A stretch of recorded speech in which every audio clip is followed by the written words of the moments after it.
Okay, for November 3, we are now starting rest of the pediatric population. So we were given some confident na po din itong ating mga local government units, especially in NCR. And with the October 29 experience, nakikita na kung ano yung kailangan tignan sa pagbabakuna ng bata. So we will have an initial kick-off sa November 3. Ready na po ang NCR.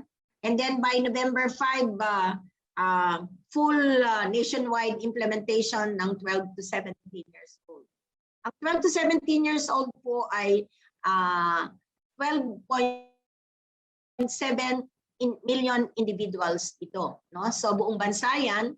And then by December, ang target po natin, ma-vaccinate at least 80% of the target population with two doses.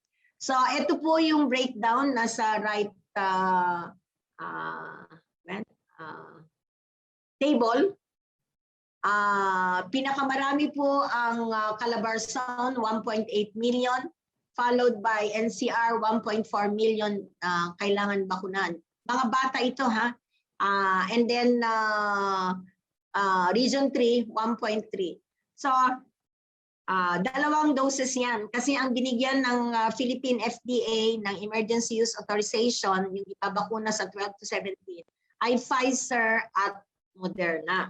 So ang interval nila ay 21 days and 28 days respectively. Pareho din po ang ibibigay na dose sa adult at saka sa bata.